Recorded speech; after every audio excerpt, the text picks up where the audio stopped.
الله وبركاته. الحمد لله نحمده ونستعينه ونستغفره ونعوذ بالله من شرور أنفسنا ومن سيئات أعمالنا. من يهده الله فلا مضل له ومن يضلله فلا هادي له.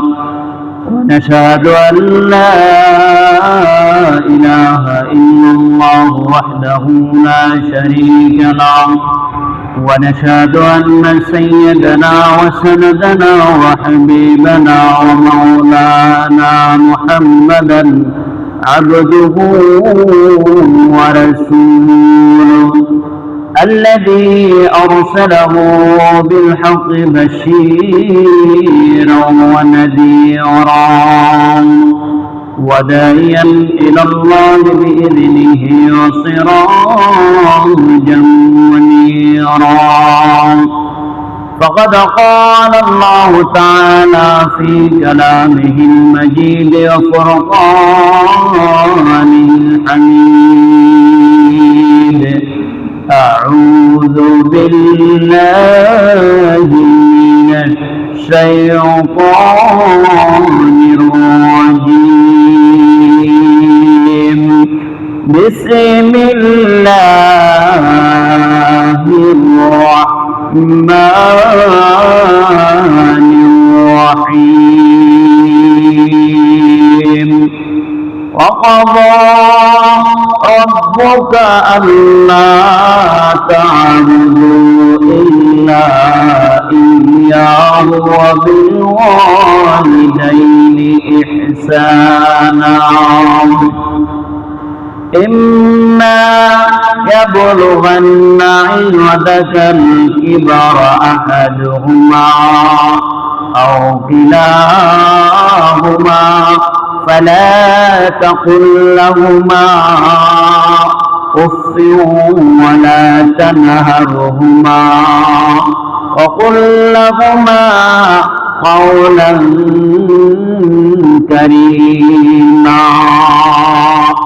واخفض لهما جناح الذل من الرحمة وقل رب ارحمهما كما ربياني صغيرا. وقال تعالى: أم كنتم شهداء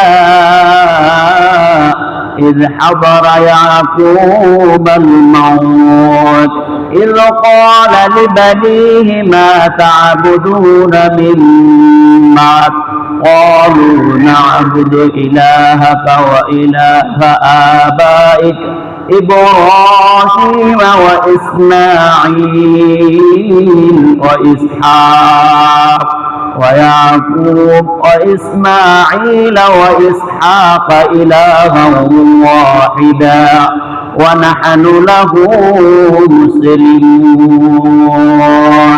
وقال رسول الله صلى الله عليه وسلم: قال هما جنتك ونارك.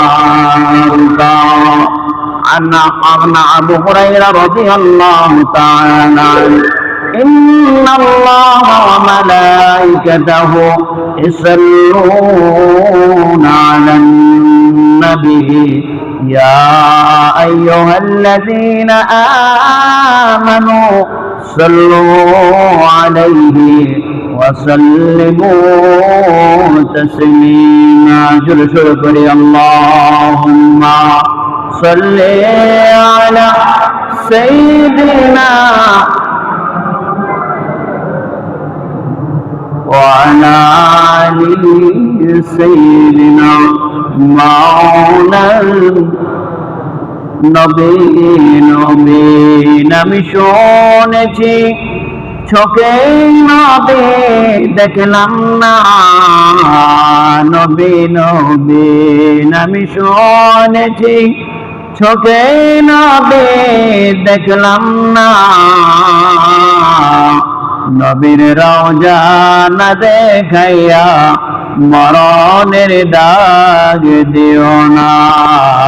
আল্লাহুম্মা সাল্লি আলা সাইয়্যিদিনা মাওলানা মুহাম্মদ ওয়া আলা আলি সাইয়্যিদিনা মাওলানা।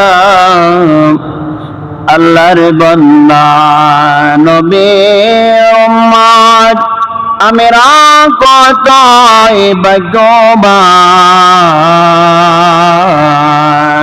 আল্লাহর বান্দা নবীর উম্মত আমরা কতই ভাগ্যবান।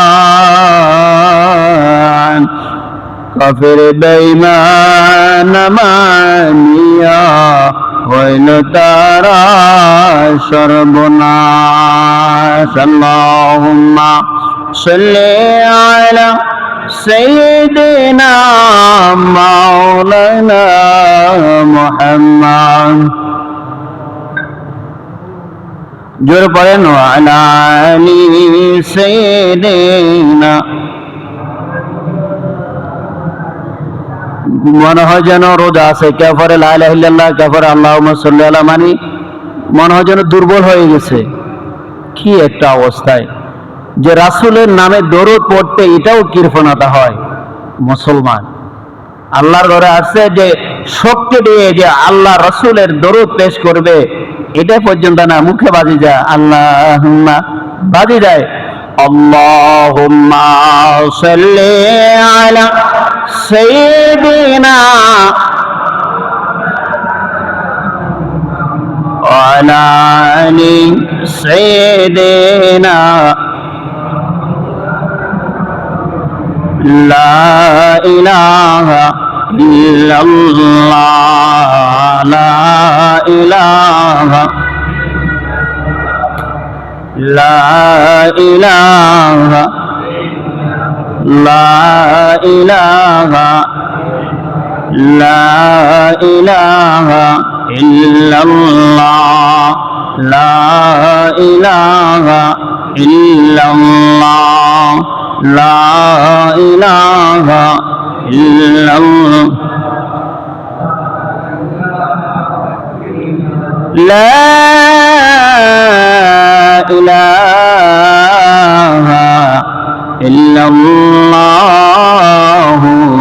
মুহাম্মাদুর রাসূলুল্লাহ সাল্লাল্লাহু আলাইহি ওয়াসাল্লাম।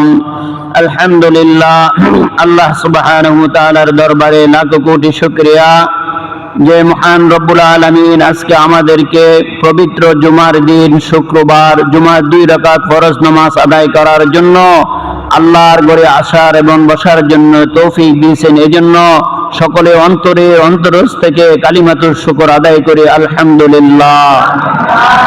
সফর মাসের 3য় জুমায় এবং জুলাই মাসের আজকে শেষ জুমায়, 31শে জুলাই শেষ জুমায়, সফর মাসের 3য় জুমায় আজকে আল্লাহ তাআলা আমাদেরকে অত্যন্ত দয়া করে মায়া করে এই ফিতনা জামানায় দেখে আজকে দেশে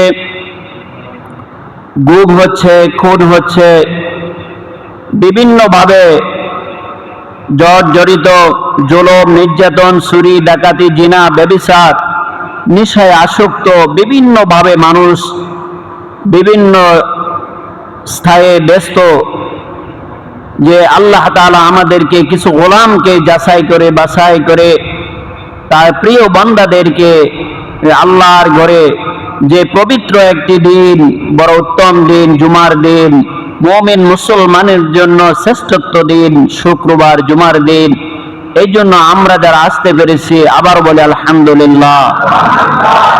আজকে পুরো পৃথিবীর মধ্যে আপনি দেখুন, ফেসবুক, অনলাইন, বিভিন্ন পত্রিকায়, টেলিভিশন খবর দেখবেন কত মানুষ কাঁদছে, কত মানুষ কাঁদতেছে আর কত মানুষ হাসছে। আপনি যদি হসপিটাল, ক্লিনিক, মেডিকেলে যান বুঝতে পারবেন পৃথিবীর মানুষ কত সুখে আছে। ওইখানে বোঝা যায় মানুষ কত দুঃখে আর সুখে। প্রতিনিয়তে রাজশাহী মেডিকেল বলেন, ঢাকা মেডিকেল কলেজ বলেন, চট্টগ্রাম মেডিকেল কলেজ বলেন, প্রতিটা বড় বড় মেডিকেলে প্রতিটা মুহূর্তে লাশ বের হচ্ছে। কি ভাই? প্রতিটা মুহূর্তে লাশ বের হচ্ছে। কত জায়গায় মায়েরা আহাজারি কান্নার, কত জায়গায় সন্তানদের আহাজারি মায়ের জন্য। গত মঙ্গলবারের ঘটনায়, হাতিয়া লক্ষ্মীপুরের ঘটনায় বাবা দুটি সন্তানকে 50 লাখ টাকা ঋণ করে প্রবাসে পাঠিয়েছেন। কয় লাখ টাকা? 50 লাখ টাকা ঋণ করে প্রবাসে পাঠিয়েছেন, বিদেশে পাড়ি দিয়েছেন মা বাবার সুখের জন্য, পরিবারকে সুখে রাখার জন্য। এক ভাই গিয়েছেন 8 মাস 10 দিন প্রায়, আর আরেক ভাই গিয়েছেন মাত্র 17 দিনের মাথায়। দুই ভাই প্রবাসে পাড়ি দিয়েছেন পৃথিবীতে তার বাংলাদেশ ত্যাগ করে শুধু নিজের পরিবারকে সুখে রাখার জন্য। দেখেন আল্লাহ তাআলার ইচ্ছায়, আল্লাহ তাআলার কুদরত, এই দুই ভাইয়ে একই গাড়িতে যাত্রী হয়ে যাতায়াত করতে একটি গাড়ি বড় দুর্ঘটনায় দুই ভাইয়ে এক জায়গাতে মৃত্যুবরণ করেন। ইন্না লিল্লাহি ওয়া ইন্না ইলাইহি রাজিউন। যারা চোখে দেখেছেন, আমি নিজে দেখেছি, আমার চোখের পানি চলে আসছে দৃশ্য দেখে। একজন বাবার সন্তানের জন্য যে কি আহাজারি, একজন বাবার সন্তানের জন্য যে কি মায়া, পৃথিবীতে কেউ বুঝবে না। নিজের বাবা ছাড়া আর মা ছাড়া সন্তান হারা যে কত কষ্ট, একজন বাবাই বুঝে যে সন্তান হারাইলে যে কত ব্যথা। তার বাবা যখন প্রবাস থেকে লাশ যখন বাংলাদেশে এয়ারপোর্টে যখন এসেছেন, নিজের সন্তানের কোপিন যখন, যে একটু কথা কম বলে, নিজের কোপিন যখন বাবা রিসিভ করার জন্য যখন এয়ারপোর্টে যখন আসছেন, একজন বাবা যে কত দিশেহারা, তার কথা পর্যন্ত গোছানো নেই। তার মানসিক এত অশান্তি, তার মানসিক এত ভাবে এলোমেলো হয়ে গেছে, মানসিক ভাবে তার সন্তান হারিয়ে পাগলের মতন হয়ে গেছে। তার 3টা সন্তান, 2 ছেলে 1 মেয়ে, আর 2টি সন্তান পৃথিবীর থেকে চলে গেছে। একজন বাবা হয়ে কিভাবে এই শোক সয়, দেখে বড় আফসোস লেগেছে। পুরো এলাকায় শোকের ছায়া নেমেছে। আজকে আমাদের সমাজে কিছু কিছু পরিবার বলে 1টি সন্তান 2টি সন্তান যথেষ্ট, বলে কি বলে না? 1টি সন্তান 2টি সন্তান যথেষ্ট। আজকে নিয়ন্ত্রণ করে সন্তান। অথচ আল্লাহ পৃথিবীতে মানুষ সৃষ্টি করেছেন আল্লাহর গোলামি করার জন্য।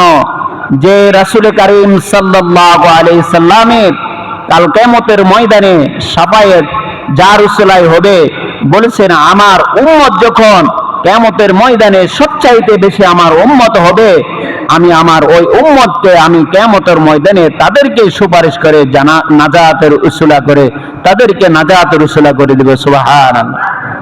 আজকে আমরা আমাদের সংসারে দেখেন, কোন ফ্যামিলিতে যদি 4-5টা সন্তান হয়, বাপরে ভাব, ভয় পেয়ে যায়, এত সন্তান কেন? অথচ আগের দিনে আমাদের মায়েদের, দাদিদের, আপনারা দেখেন তো কয়জন সন্তান? আমাদের চেয়ারম্যান সাহেবের ভাইরা কয়জন, বোনেরা কয়জন? দেখেন, আমরা ভাই বোন 6 জন। এরকম আমার বাপ চাচারা তারা 8 জন। পরিবারে অনেক সন্তান। আর আজকে সমাজের মধ্যে দেখেন 2টি সন্তানের বেশি হলে 1টি সন্তানে এত সন্তান কিসের দরকার? দেখেন একসাথে 3টি সন্তান চলে যায়, 4টি সন্তান চলে যায়। আজকে এই বেচারি 2টি সন্তান চলে গেল, তার 70-75 বছর বয়সে এখন সেই সন্তান দুনিয়াতে পয়দা করবে, তার ওই বয়স আছে? আল্লাহ ইচ্ছাই করলে দিতে পারেন, তবে তার তো ওই মন মানসিকতা এখন আর নেই সন্তান যে আবার জন্ম দিবে। তখন বুঝে যে সন্তান কি জিনিস, সন্তান হারিয়ে ফেললে। এর আগে বুঝে না। আজকে যদি তার 7টা সন্তান থাকতো, 2টি সন্তান ছেলে চলে গেল, আরো 2টি ছেলে সন্তান আছে। কি ভাই, আছে কি আছে না? এই জন্য বুঝে না ভাই, সন্তানের কদর বোঝে না, সন্তানের মায়া বোঝে না। এই জন্য নিজেদের সন্তানদেরকে পরিপূর্ণভাবে দিন শিক্ষা, ইসলাম শিক্ষা দেওয়া প্রতিটা মা বাবার দায়িত্ব। আজকে আমার আলোচনার বিষয় হলো মা বাবার প্রতি সন্তানদের দায়িত্ব এবং কর্তব্য। মা বাবার প্রতি সন্তানদের দায়িত্ব এবং কর্তব্য। সন্তানের প্রতি মা বাবার হক, মা বাবার প্রতি সন্তানের হক।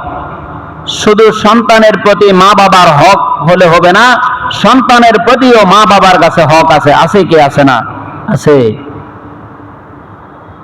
এই জন্য একজন সন্তান যখন নিজে একদিন আল্লাহ রাসূলের সাহাবী আমিরুল মুমিনিন খলিফাতুল মুসলিমিন ওমর রাদিয়াল্লাহু তাআলা আনহুর আজমাইন, ওমরের দরবারে একজন ব্যক্তি এসে বললেন, আমিরুল মুমিনিন, আমার সন্তান আমার খেদমত করে না, আমার সন্তান আমার দেখভাল করে না, আমার দায়িত্ব নেয় না। সন্তানকে ডাকা হলো। সন্তান এসে বলল, আমিরুল মুমিনিন, শুধু সন্তানের উপরে মা বাবার হক, দায়িত্ব, কর্তব্য, মা বাবার উপরে কি সন্তানের কোনো দায়িত্ব, কর্তব্য, হক নেই? আমিরুল মুমিনিন খলিফাতুল মুসলিমিন ওমর রাদিয়াল্লাহু তাআলা আনহু বললেন যে মা বাবার প্রতি সন্তানের 12টি দায়িত্ব। কয়টি দায়িত্ব? 12টি। মা বাবার সন্তানের দায়িত্ব, সন্তানের প্রতি যে মা বাবার যে একটা দায়িত্ব 12টি বলে, তার মধ্যে উল্লেখিত 3টি বর্ণনা করেছেন। একজন সন্তান সেই দিনদার মা পাওয়া তার হক। একজন সন্তানকে একজন দিনদার মা হওয়া তার হক। বলেন তো, ওই সন্তান দিনদার মা হওয়া, দিনদার বাবা পাওয়া, এটা কি বিবাহের আগে না পরে? বলেন তো, এই সন্তান একজন দিনদার মা পাওয়া, মুত্তাকি মা পাওয়া এবং সৎ চরিত্র বাবা পাওয়া, এটা কি জন্মের আগে নাকি জন্মের পরে?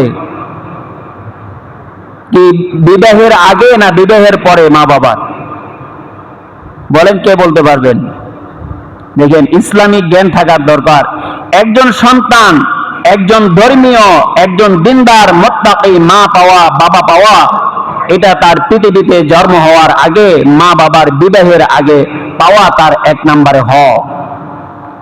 এই জন্য আল্লাহ রাসূল সাল্লাল্লাহু আলাইহি সাল্লাম বলেছেন, যারা বিবাহ করেছি তো করেছি, যারা করে নাই যুবক ভাইরা কান লাগিয়ে শোনো, যে বিবাহে করার সময় 4টা জিনিস তুমি দেখে বিবাহ করা রাসূলের সুন্নাত, উত্তম কাজ। কয়টা জিনিস? 4টা। 1 নম্বরে দিনদার তাকওয়া। একদম 1 নম্বরে কি? দিনদার তাকওয়া নারী দেখে তুমি বিবাহ করা। 2 নম্বরে বংশধর। 2 নম্বরে বংশধর দেখে। 3 নম্বরে সুন্দরী দেখে। 3 নম্বরে সুন্দরী। 4 নম্বরে মালদার দেখে। দেখেন, টাকা পয়সা 4 নম্বরে বলছে। 1ম নম্বরে সত্য হলো যে মুত্তাকি একজন দিনদার মেয়ে দেখে। তুমি যদি বিবাহে করার সময় যদি সিনেমার নায়িকা বিবাহ করো, আর বিয়ের পরে তুমি খোঁজো সাইকুল হাদিস, এবং তুমি খোঁজো যে কি আব্দুল কাদের জিলানী, বাইজিদ বুস্তাবি রহমাতুল্লাহ আলাইহি, এরকম আল্লাহর ওলি তুমি খুঁজলে তো হবে না। তুমি তো বিবাহের আগে খুঁজে নিয়েছো সিনেমার নায়িকা, এখন বিবাহের পরে কিভাবে তুমি আল্লাহওয়ালা খোঁজো, দিনদার সন্তান খোঁজো, তাকওয়াবান সন্তান খোঁজো? এই জন্য একজন পিতার দায়িত্ব বিবাহ করার আগে ওই একজন তাকওয়া নারী দেখে তাকে বিবাহ করা, মুত্তাকি দেখে, সুন্দর দেখে। এরপরে তার যদি মালদার থাকে, টাকা পয়সা থাকে, তার বাবা বলছে যদি 4টা জিনিস পাই তাহলে তো মারহাবা, আর না হয় তুমি তাকওয়া দিনদার একজন নারী দেখো। আজকে আমাদের সমাজে লাল চামড়া সাদা চামড়া দেখে যুবক পাগল। কি বলেন, ঠিক কিনা? লাল চামড়া সাদা চামড়া দেখে পাগল, ভিতরে কি আছে না আছে জানা না, কি রাস্তার পতিতা নাকি কোন সিনেমার নায়িকা, কিছুই জানা শোনা নাই, কত নম্বর সিরিয়াল জানে না। এই জন্য একটা যুবকের দায়িত্ব হলো একটা দিনদার নারী খোঁজা। তাহলে দেখেন, 4টে আমাদের মাযহাব, বিশিষ্ট মাযহাবের, আমাদের 4টি মাযহাবের একটি ইমাম মালিক রাহিমাহুল্লাহু তাআলা, যে ইমাম মালিক রাহিমাহুল্লাহু তাআলা যখন বিবাহের যখন বয়স হয়, তখন তার দাদা দাদি ছিলেন, তার মা বাবা ছিলেন। ইমাম রাহিমাহুল্লাহু তাআলার জন্য একজন শ্রেষ্ঠত্ব একজন ইমাম, 4 ইমামের মধ্যে 4 খলিফার মধ্যে একজন শ্রেষ্ঠত্ব একজন ইমাম, ইমাম মালিক। তার বিবাহের জন্য পাত্রী যখন খুঁজতেছেন, তার এলাকার প্রতিবেশী দেখবেন, এলাকার যদি একজন যুবক যদি সুদর্শন পুরুষ হয়, সৌন্দর্য হয়, টাকা পয়সার মালিক হয়, অনেক পাত্রী তার জন্য প্রস্তাব নিয়ে আসে কি আসে না? ইমাম মালিকের জন্য তার দাদার কাছে দাদির কাছে নাতির প্রস্তাব নিয়ে আসছেন বিবাহের, যে অমুক এলাকায় অমুকের একটা মেয়ে আছে, এবং খুব দিনদার, মুত্তাকিন, পরেশগার, তারা দেখেছেন। তার দাদা দাদিকে বলার পর ইমাম মালিকের বাবা ইমাম মালিককে প্রস্তাব দিলেন যে, বাবা, তোমার জন্য একটা মেয়ে আমরা পছন্দ করেছি, মেয়েটা খুবই দিনদার, খুবই পরেশগার, মুত্তাকি। ইমাম মালিক রাহিমাহুল্লাহ তাআলা তার বাবার এই কথা শুনে, তার নসিহত শুনে ইমাম মালিক বলছেন, বাবা, আপনাদের যদি পছন্দ হয় আমার কোনো আপত্তি নাই, আমার কোনো আপত্তি নাই। যে একটা মেয়ে পরেশগার, দিনদার, মুত্তাকি যদি হয়ে থাকে তাহলে আমার দেখা নাই। আর তার বাবা মনে করেছেন যে মেয়েটি পরেশগার, মুত্তাকি হবে, নিশ্চয়ই মেয়েটা অনেক সুন্দরী হবে। তার বাবার কথা মতে ইমাম মালিক রাহিমাহুল্লাহ তাআলা ওই মেয়েকে বিবাহ করলেন। বিবাহ করার পর যখন মেয়েকে তার শ্বশুর বাড়িতে নিয়ে আসে, যখন তাকে বাসর করে দেওয়া হয়, তার পূর্বে তার পুত্রবধূর চেহারা যখন তার ইমাম মালিকের বাবা যখন দেখে হতভম্ব হয়ে গেলেন, যে মেয়েটা এত মুত্তাকি, পরেশগার, দিনদার, সে এত কুৎসিত কালো হতে পারে, এত কালো কুৎসিত হতে পারে। চিন্তায় হয়ে গেলেন যে ছেলে কি বুঝ দেব, মনে করেছিলাম অনেক সুন্দরী মেয়ে বিবাহ করালাম ইমাম মালিককে। এক পর্যায়ে যখন তাদেরকে দাম্পত্য জীবনে তাদের সহবাস হবে, বাসর হবে, ইমাম মালিক চুপচাপ হয়ে বসে আছেন। তার স্ত্রী তাকে সালাম দিয়েছেন, সালাম দিয়ে বললেন যে, স্বামী, আপনি কি আমাকে পছন্দ হয় নাই? কিছু বলতেছেন না, কি পছন্দ হয় নাই? এরপরে নারী কোরআনুল কারিমের তেলাওয়াত করে, তাফসীর করে তাকে নসিহত করেছেন যে একজন মানুষ কত উত্তম হতে পারে। বিভিন্ন নসিহতের পর দেখবেন যাদের ভিতরে তাকওয়া আছে, যে মুমিন, ইমানদার, তারা যখন কোরআনের বাণী শুনে, কোরআনের বাণীর হিদায়াত শুনে, তখন তাদের ভিতরে অন্তরটা নরম হয়ে যায়, অন্তরটা তাদের গলে যায়। ইমাম মালিক রাহিমাহুল্লাহ তাআলা তার স্ত্রীর কথা শুনে নরম হয়ে গেলেন। ওই রাত্রিতে তাদের বাসর হয়েছেন।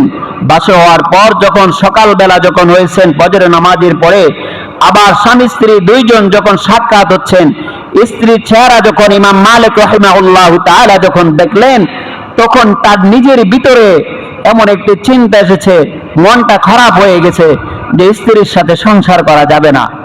যে এত কালো কুৎসি একজন মানুষ কিভাবে হয়, এই চিন্তা করে, খারাপ চিন্তা ধারণা করে ঘর ছেড়ে বের হয়ে গেলেন।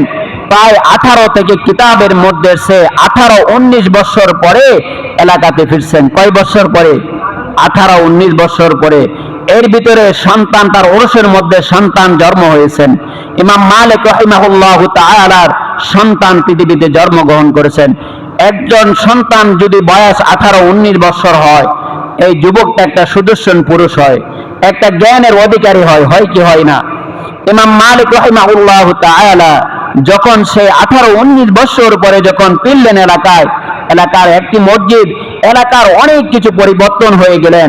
একটা মসজিদে তখন সে নামাজ পড়তেছেন, নামাজ আদায় করতেছেন, জোহরের নামাজ পড়েন। নামাজের পরে দেখতেছেন একটা সুন্দর সুদর্শন একটি যুবক, পাগড়ি পরা যুবক নসিহত করতেছেন। ওই নসিহতের মধ্যে এলাকার বিভিন্ন মুসল্লি তারা ওই তার নসিহত শুনতেছেন। বিভিন্ন ওলামায়ে কিরামগুলো তার মজলিসে ছিলেন। ইমাম মালিক রাহিমাহুল্লাহ তাআলা তিনি ওই মজলিসে শুনতেছেন যুবকের কথা, আর শুনতেছেন। শোনার পরে একে অপরে বলাবলি করতেছেন, এই যুবকটাকে এত সুন্দর নসিহত করেন। তো বলতেছেন এই যুবকটা হলো যে ইমাম মালিক যে চলে গেলেন, যে যুবককে তার বাবা, তার দাদারা পরিবার বিবাহ করার পরে তার পরের দিন সে চলে গেল, আজ পর্যন্ত ফিরে আসে নাই, সে ইমাম মালিকের সন্তান। বলেন না সুবহানাল্লাহ। ইমাম মালিক রাহিমাহুল্লাহ তাআলা যখন এই কথাটা যখন কানে আসলেন, অজরে চোখ দিয়ে পানি পড়তেছেন আর আল্লাহর কাছে তাওবা করতেছেন, কান্না করতেছেন। এমন একটি সুদর্শন যুবক আল্লাহ পাক রব্বুল আলামিন তার ওরসের মধ্যে আল্লাহ তাআলা পয়দা করেছেন। ইমাম মালিক রাহিমাহুল্লাহু তাআলা আনহু, ইমাম মালিক রাহিমাহুল্লাহু তাআলা আনহু যখন এই তার ছেলে যখন বর্ণনা যখন শুনলেন, শোনার পরে দিয়ে তার পরিবারের কাছে যখন যাচ্ছিলেন, বাড়িতে যখন প্রবেশ করতেছিলেন, যুবককে বলতেছেন, আমার তোমার পরিবার তোমার মাকে ডাক দাও। যখন ইমাম মালিক রাহিমাহুল্লাহু তাআলা তার ছেলে যখন তার মাকে যখন ডাকতেছিলেন, আম্বাজান একটা পুরুষ একজন লোক আমাদের বাড়ির দরজার সামনে দাঁড়ায়ছে, আপনাকে ডাকতেছে, এই লোকটাকে আমি চিনি না, তাকে প্রবেশ করাই না। ইমাম মালিক রাহিমাহুল্লাহু তাআলা তার যখন স্ত্রী যখন ইমাম মালিকের চেহারা যখন দেখতে পেলেন, তার সন্তানকে বললেন, বাবা উনি কেউ নয়, কেউ নয়, ইনি হলো তোমার বাবা পিতা ইমাম মালিক রাহিমাহুল্লাহু তাআলা। সুবহানাল্লাহ। দেখেন, সন্তান হওয়ার পর স্বামী স্ত্রীকে ছেড়ে চলে গেছে 18-19 বছর, অথচ তার সন্তান ছেড়ে হতে সংসার ছাড়ে না। এমন একটি সন্তান আল্লাহ তাআলা তার ওরসের মধ্যে পয়দা দিয়েছেন। শ্রেষ্ঠ যুগের একজন বড় মুফাসসির, একজন লেখক হয়েছেন। সুবহানাল্লাহ। ইমাম মালিক রাহিমাহুল্লাহু তাআলা যখন ঘরে প্রবেশ করলেন আর স্ত্রীর চেহারা যখন দেখলেন, স্ত্রীকে দেখিয়া বললেন যে, স্ত্রী আমি বলো ভুল করেছি, অন্যায় করেছি, এখন বুঝতে পেরেছি। শুধু চামড়া দেখলে হবে না, শুধু সৌন্দর্য দেখলে হবে না, তাকওয়ার কত দাম, দিনদারির কত দাম, ওইখানে আল্লাহ পাক রব্বুল আলামিন তাকে সাথে সাথে প্রমাণ করে দিয়েছেন, সাথে সাথে প্রমাণ করে দিয়েছেন। আল্লাহু আকবার। তাহলে ভাই, দিনদারি দাম আছে না নাই? এই জন্য একটা সন্তানের তার প্রথম হক হলো একজন দিনদারি মা হওয়া, একজন দিনদারি তার মা পাওয়া, এটা তার সন্তানের হক। এই হকটা হলো বিবাহের আগে, বিবাহের পর নয়। বিবাহের পরে আপনি কি করবেন?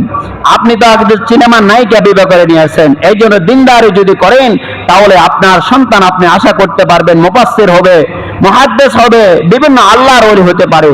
এটা আশা করা যায়, করা যায় কিনা? শুধু তাই নয়, একজন মায়ের উপরে তার দায়িত্ব সন্তানের মা বাবা, সন্তানের হক মা বাবার উপরে কেমন দায়িত্ব। একজন সন্তান যখন মা বাবা, যখন মায়ের পেটের ভিতরে যখন সন্তান আসে, দেখবেন আমাদের সমাজের মধ্যে, এলাকার মধ্যে যখন অনেক মায়েরা আছে, দেখবেন নিজেরা সিনেমা দেখে টিভির মধ্যে, বাবাও দেখে মাও দেখে, অথচ গর্ভ অবস্থায় টিভি দেখতেছে। এই ছেলেকে পেটে নিয়ে গর্ব করে টিভি ভিসিআর দেখতেছে, বিভিন্ন রকমের অশ্লীল ভাষায় কথা বলে, বিভিন্ন রকমের তার চলাফেরা বদ আমল হচ্ছে। তখন এই সন্তান পৃথিবীতে জন্ম হওয়ার পর ওই সন্তান তখন চুরি, ডাকাতি, জেনা, ব্যভিচার, লম্পট সবচাইতে বড় সেই এক কুলাঙ্গার হয়। ওই সন্তান তখন ইসলাম বিদ্বেষী হয়। কেন? তার মা বাবা তো তার কাছে সে আমল ছিল। এই জন্য একজন মা বাবার হক, একজন মা বাবার দায়িত্ব, কর্তব্য হলো সন্তান যখন মায়ের পেটে আসে, সে কোরআনুল কারীম তেলাওয়াত করবে। কি করবে? কোরআন তেলাওয়াত করবে, তাসবিহ তালিম করবে, নফল ইবাদত করবে, বাবা আল্লাহর কাছে রোনা জারি করবে, দোয়া করবে, নেক সন্তানের জন্য দোয়া করবে।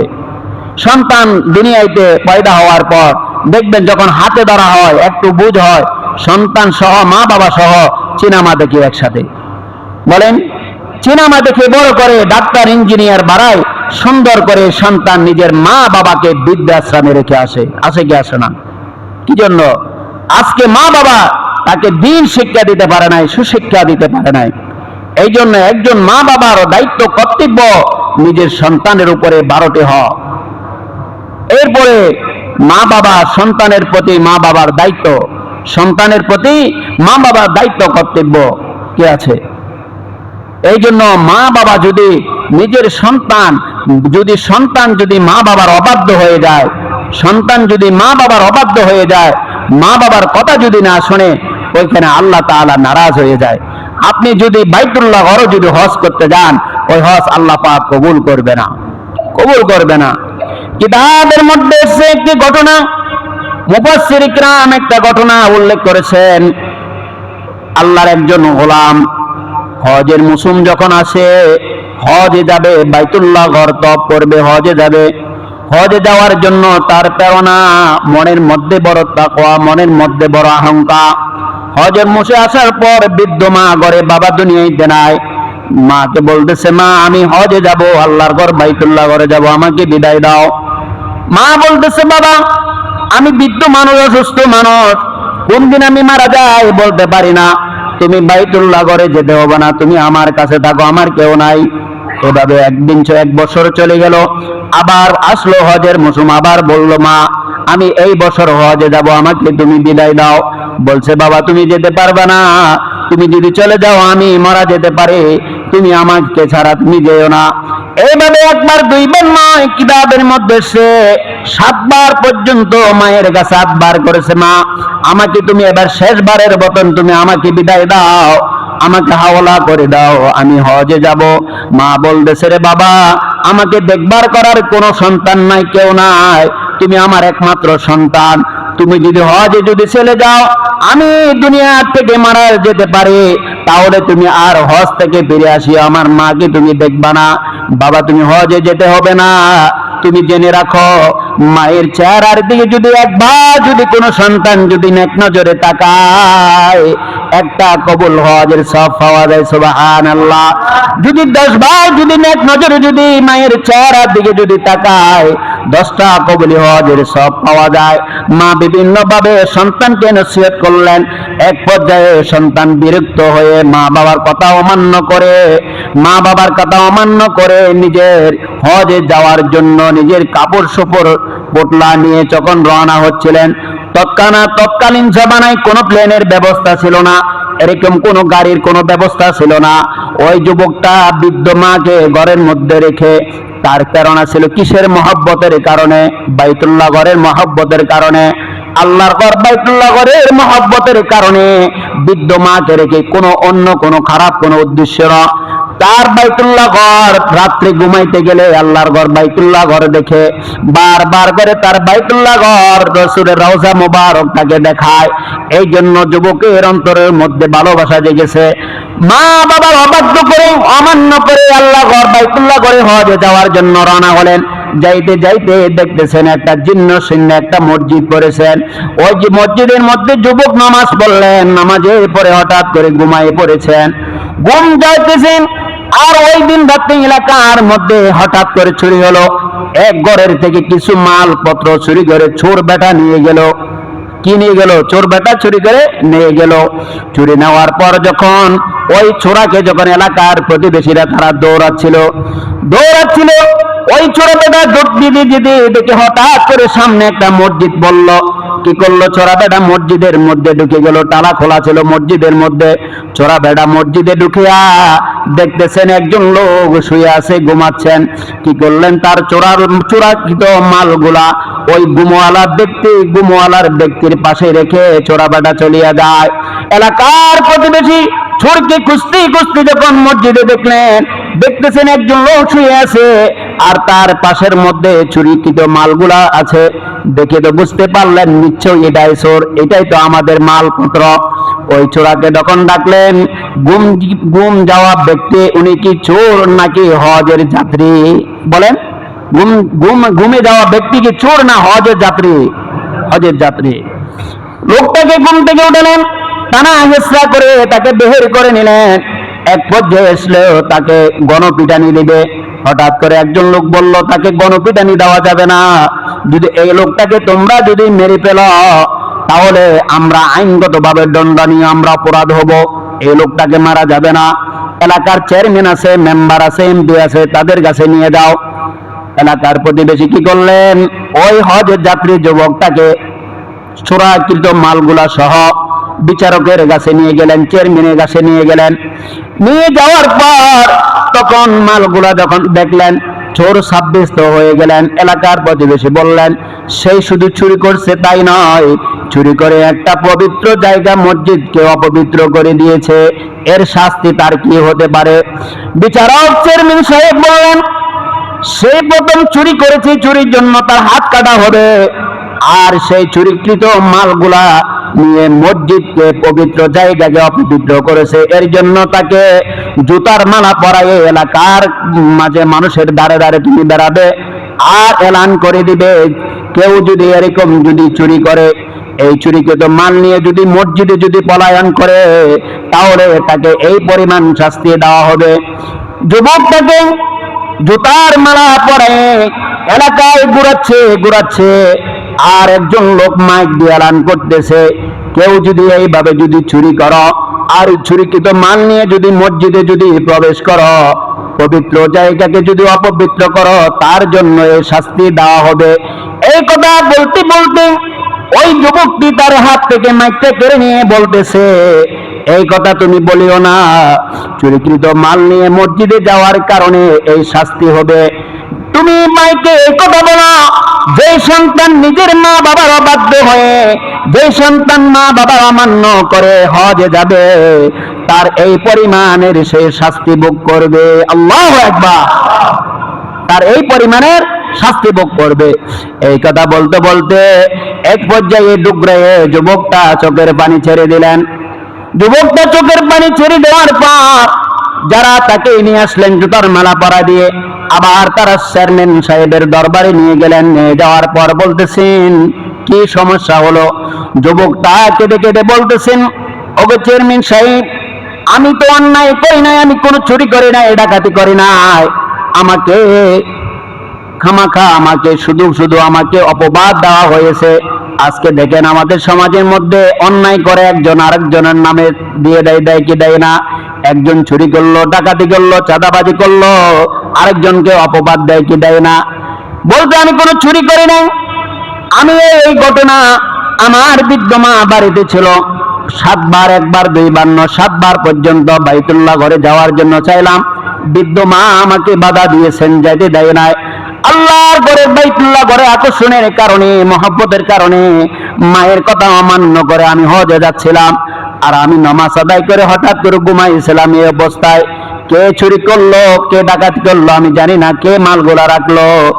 ওই চেয়ারম্যান তখন নিজে চোখের পানি ছেড়ে দিয়ে চলে গেলেন, আর ওই ছেলেটা তখন তাওবা করে নিলেন।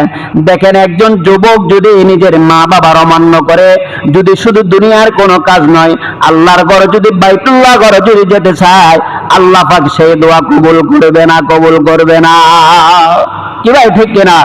এই জন্য আল্লাহ পাক রব্বুল আলামিন বলেন সূরা বনী ইসরাঈলের মধ্যে 23 নম্বর আয়াত আল্লাহ তাআলা বলেন, অকাদা রাব্বুকা আল্লা তা'বুদু ইল্লা ইয়্যাহু ওয়া বিল ওয়ালিদাইনি ইহসানা ইম্মা ইয়াবলুগান্না ইনদাকাল কিবারা আহাদুহুমা আও কিলাহুমা ফালা তাকুল লাহুমা উফিন ওয়া লা তানহারহুমা وقل لهما قولا كريما واخفض لهما جناح الذل من الرحمة وقل رب ارحمهما كما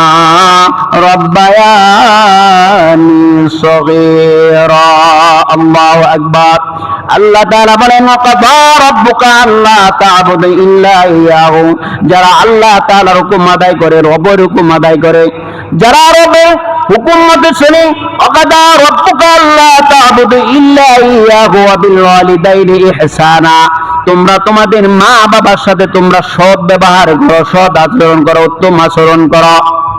দেখতেছেন, বলতেছেন আলাহুমা জান্নাতুকা ওয়া নারুকা। আল্লাহ রাসূলের কাছে এক সাহাবী বললেন, ইয়া রাসূলুল্লাহ, আমাদের মা বাবা আমাদের কি হয়?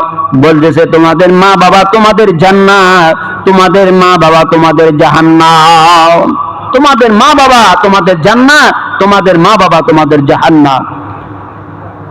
আল্লাহ তাআলা বলেন, উফি ওয়া লা তানহারহুমা, মায়ের সাথে তো শুধু তোমরা ইহসানে সৎ ব্যবহার করবে, শুধু তাই নয়, মায়ের সাথে তোমরা রাগ তো দূরের কথা, ও শব্দ পর্যন্ত কথা বলতে পারবে না। আজকে সমাজের মধ্যে অনেক মা বাবা সন্তানের কাছে অবহেলিত, লাঞ্ছিত, অপমানিত। এই জন্য মা বাবাও নিজেরা ওই সন্তানকে ওইভাবে তৈরি করতে হবে। শুধু নিজের সন্তানের কাছে দায়িত্ব কর্তব্য আদায় করতে হলে হবে না, সন্তানের দায়িত্ব কর্তব্য নিজেদের মা বাবা পালন করতে হবে। এই জন্য একজন সন্তান পৃথিবীতে যখন জন্ম হয় তার ডান কানে আজান দিতে হয়। কি করতে হয়? ডান কানে আজান দিতে হয়, বাম কানে একামত দিতে হয়। আজকে আমাদের সমাজে সন্তান জন্ম হওয়ার পর ড্যাশ ডুস লাগাই দেয়, দুগদা দুগদা করে লাগাই দেয়।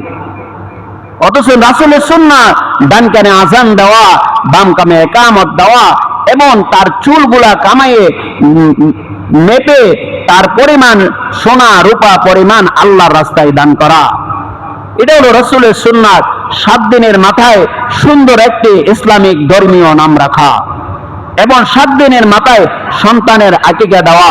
ছেলে সন্তান হলে 2টি ছাগল দেওয়া, যদি কন্যা সন্তান হয় 1টি ছাগল আল্লাহর রাস্তায় কোরবানি দেওয়া, আকিকা দেওয়া। এটা হলো রাসূলের সুন্নাহ। এই জন্য আমাদের কাছে এগুলা নাই। আজকে দেখেন, সন্তানকে দিন শিক্ষা, প্রাথমিক ইসলামিক দ্বীনি আলেম শিক্ষা প্রতিটা মা বাবার দায়িত্ব। এই জন্য আপনার সন্তানকে আপনি সুশিক্ষা দিতে পারেন নাই, কিভাবে আপনি আপনার সন্তান থেকে অধিকার আদায় করতে চান? এরপরও আল্লাহ তাআলা বলেছেন, তোমার মা বাবা হলো তোমার জন্য বড় রহমত। যেই ঘরে তোমার বাবা মা আছে সেই ঘরে তোমার বড় রহমত আছে, তোমার জান্নাত আছে। যেই ঘরে তোমার বাবা আছে সেই ঘরে তোমার রহমত আছে। আজকে আমরা বুঝি না। এই জন্য মা বাবা দুনিয়াইতে এবং মৃত্যুর পরে সন্তান উপরে 14টি হক। কয়টা হক? 14টি হক। 7টি হক হলো দুনিয়ার মধ্যে, আর 7টি হক হলো মৃত্যুর পরে। দুনিয়াইতে যদি মা বাবা বেঁচে থাকে, বৃদ্ধ মা বাবাকে তাকে দেখভাল করা, মা বাবাকে সৎ ব্যবহার করা, সৎ আচরণ করা, মা বাবাকে ভালো ভালো খাবার গুলা দেওয়া এবং মা বাবাকে যত্ন করা, মা বাবার কাপড় চোপড় গায়ের জামাগুলা বাবার পরিষ্কার পরিচ্ছন্নতা করে দেওয়া, যোগ্য সন্তান বাবাকে উত্তম রূপে সুন্দরভাবে ব্যবহার করা একটা সন্তানের দায়িত্ব, কর্তব্য। আজকে আমাদের সেটাই। মা বাবা মারা যাওয়ার পরে, মা বাবা মরে যাওয়ার পরে একজন সন্তানের দায়িত্ব হলো মা বাবার গুনাহ ক্ষমা করার জন্য, কবর আযাবকে মুক্তি করার জন্য তাওবা ইস্তেগফার করা, আল্লাহর কাছে ক্ষমা চাওয়া, মা বাবাকে মুক্তি পাওয়ার জন্য, এবং সদকায়ে জারিয়া করা।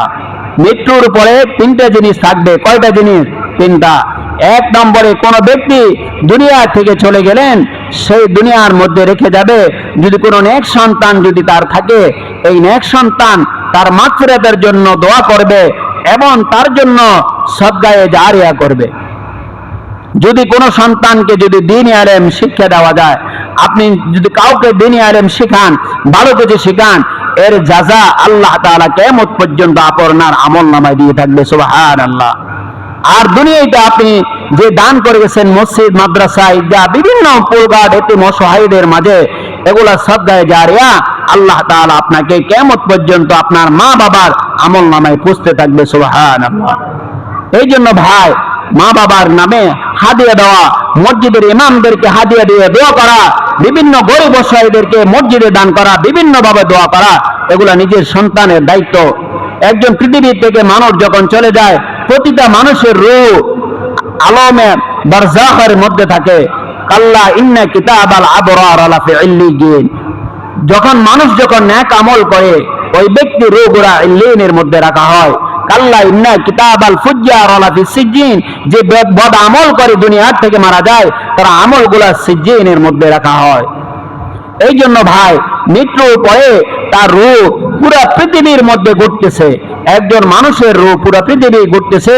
তবে আপনি কি করেন না করেন, এগুলা নিজের রূহ দেখে না, আপনার মা বাবা দেখে না। তবে আল্লাহ তাআলা তার পক্ষ থেকে কোরআন হাদিস রিসার্চ করে দেখলাম, একজন মৃত ব্যক্তির নামে যখন তার পরিবার থেকে, পরিজন থেকে যখন তারা কিছু দুনিয়াতে সদকা জারিয়া যখন দোয়া কালাম করে, তখন আল্লাহ তাআলা তার কবরের মধ্যে, রুহের মধ্যে পৌঁছায় দেওয়া হয়। সুবহানাল্লাহ।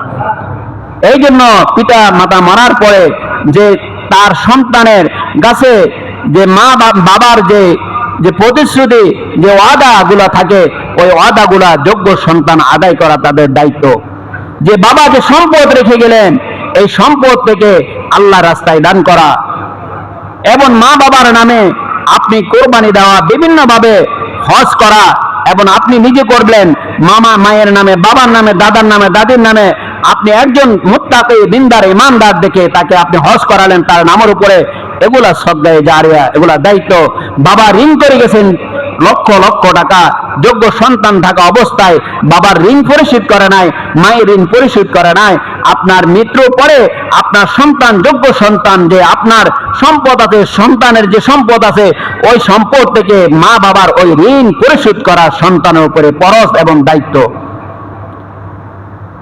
আপনার বাবা দুনিয়াতে নাই, এখন আপনি আফসোস করেন, হাই কি করলাম, আমার বাবাকে তো আমি মহব্বত করতে পারি না, খাওয়াতে পারে না। আপনার বাবার মতন আপনার চাচা আছে, যেটা আছে, তাদেরকে আপনি মহব্বত করেন, ভালোবাসেন, তাদেরকে খাওয়ান, সম্মান দেন। আপনার মা দুনিয়াতে নাই, মায়ের যে বান্ধবী আছে, মায়ের ওই বান্ধবীকে আপনি ভালোবাসেন, তাদেরকে সম্মান দেন, তাদেরকে স্নেহ দেন। মায়ের বোন খালাকে আপনি ভালোবাসেন, ওই সম্মান, মায়ের সম্মান দেন, তাহলে আল্লাহ তাআলা আপনাকে ওই জাযাও আপনাকে আল্লাহ তাআলা দান করবে। সুবহানাল্লাহ। এই জন্য ভাই, মায়ের দোয়া আল্লাহর কাছে কবুল হয়, মায়ের বদদোয়াও আল্লাহর কাছে কবুল হয়। ইমাম বুখারী রাহমাতুল্লাহ আলাইহি এত বড় একজন বড় ইসলামের মধ্যে সবচাইতে বড় মুফাসসির ছিলেন, বড় মুহাদ্দিস ছিলেন ইমাম বুখারী রাহমাতুল্লাহ আলাইহি, যার হাদিস পুরা পৃথিবীর মধ্যে যে হাদিস না পড়লে তাকে আলেম বলা যায় না। ইমাম বুখারী রাহমাতুল্লাহ আলাইহি তার 6 লক্ষর উপরে হাদিস বর্ণনা করেছেন, এর মধ্যে অনেকগুলো সহিহ হাদিস আছেন, 6000-এর উপরে অনেক হাদিস আছেন। এমন একজন লেখক ছিলেন, এমন একজন হাদিস বর্ণনাকারী ছিলেন ইমাম বুখারী রাহমাতুল্লাহ আলাইহি। যখন 8 বছর যখন বয়স হয়, কয় বছর? 8 বছর যখন বয়স হয়, তখন সে অন্ধ হয়ে যায়, অন্ধ হয়ে যায়। ইমাম বুখারীর মা নামাজে সিজদায় পড়ে আল্লাহর কাছে রোনা জারি করতেছেন, হে আল্লাহ, হে মালিক, আপনি আমার সন্তানকে যতক্ষণ পর্যন্ত চোখের জ্যোতি ফিরিয়ে দিবেন না, ততক্ষণ পর্যন্ত আমি সিজদা থেকে উঠব না। সুবহানাল্লাহ। ইমাম বুখারীর মা দোয়া করতে দেরি হয়েছে, আল্লাহ তাআলা দোয়া কবুল করতে দেরি হয় নাই।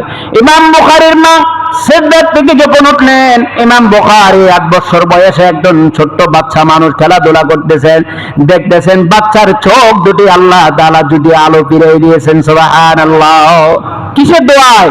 মায়ের দোয়ার বদৌলতে শ্রেষ্ঠ যুগের একজন বড় মুহাদ্দিস, বড় ফকিহ হয়েছে, একজন হাদিস বিশারদ হয়েছেন। এই জন্য ভাই, আমাদের আলোচনা, এই আলোচনা থেকে আমরা শিক্ষা গ্রহণ করব, যেন আমরা আমাদের কারণে যেন আমাদের মা বাবা যেন কোনো কষ্ট না পায়। যাদের মা বাবা চলে গেছেন, তারা কষ্ট দিয়ে থাকলে তাওবা করেন, আল্লাহর কাছে দোয়া করেন, মা বাবার নামে আপনারা হাদিয়া দেন, দোয়া করেন। এই জন্য ভাই, আর তো কোনো রাস্তা নাই। আল্লাহ যদি ক্ষমা না করে, আপনি যত কোটি টাকার মালিক হন না কেন, আল্লাহ মাফ না করলে পরকালে আপনি কখনো জান্নাত যেতে পারবেন না। আল্লাহ পাক আমাদেরকে পরিপূর্ণভাবে মা বাবার খেদমত করে, মা বাবার রাজি খুশি করে যেন দুনিয়ার থেকে যেতে পারে, আল্লাহ তাআলা আমাদেরকে তৌফিক দান করেন। সকল আল্লাহুম্মা আমিন। আমাদের সম্মানিত চেয়ারম্যান সাহেব কিছু কথা বলবেন, আমরা শুনবো, এরপর আমরা সুন্নাত আদায় করব। এটা কি করলেন? লাইনটা লাগাই দেন, লাইনটা লাগাই দেন, লাইনটা লাগাই